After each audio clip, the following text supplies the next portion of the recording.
America is about to shake up global trade like never before. US President Donald Trump is preparing to announce his most aggressive tariff plan yet, and he's calling it Liberation Day. Countries with high tariffs on US goods could now face severe economic penalties. Who's on the list? What's at stake? And how will the world respond? Let's break it all down. US President Donald Trump is set to unveil his most expansive set of tariffs since taking office. The announcement is expected on the 2nd of April, which his administration has labeled Liberation Day. The goal? To impose reciprocal tariffs on countries that he says have been unfairly taxing American goods or restricting US exports.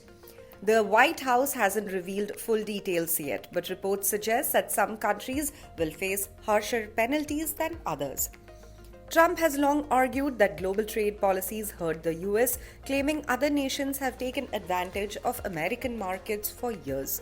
Suggesting that there's no limit to how many nations could be affected, Trump told reporters, "You'd start with all countries, so let's see what happens."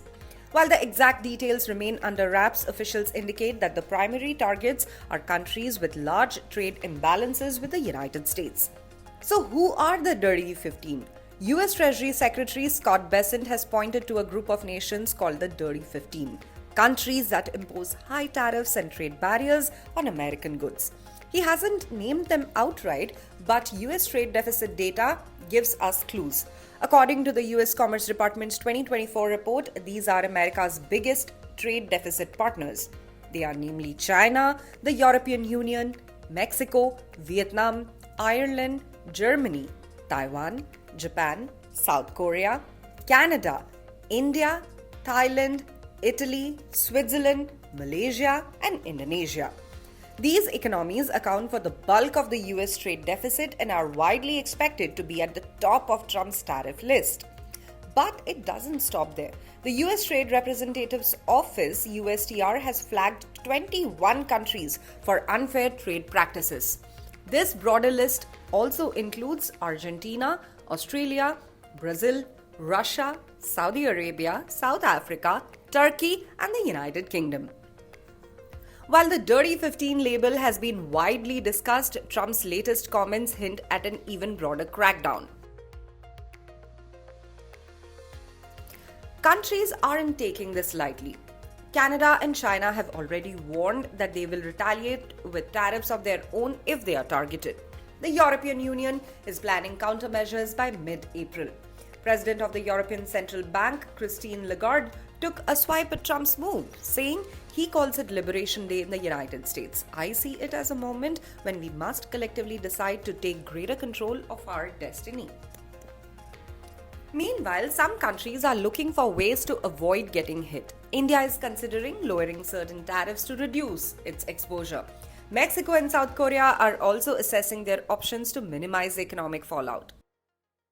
The tariffs will differ by country and industry. Trump has previously slapped blanket tariffs on steel and aluminum, imposed levies on foreign automobile imports, and targeted Chinese goods.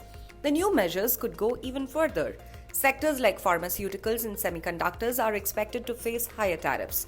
Auto tariffs are set to increase on the 4th of April, hitting foreign cars and automotive parts. The White House says each country's tariff rate will be based on its existing trade practices. That means nations with the highest tariffs on US goods will likely face the steepest penalties ever.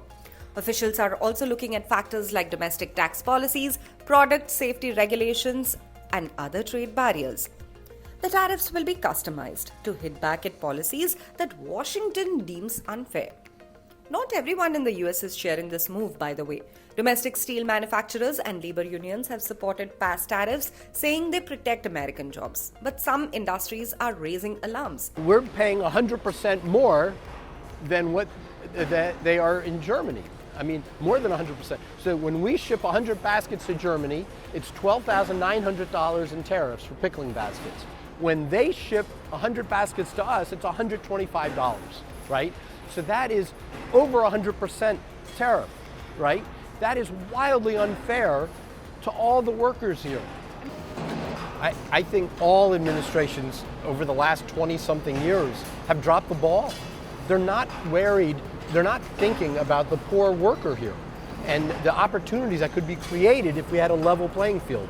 So it's not just the Biden administration, it's all the prior administrations over the last 20-something years.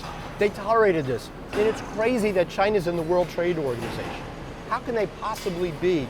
They debase their currency, they spoil them, they dump effluent into the Yangtze River, they have subsidies on exports, they have subsidies on steel, they have subsidies on labor.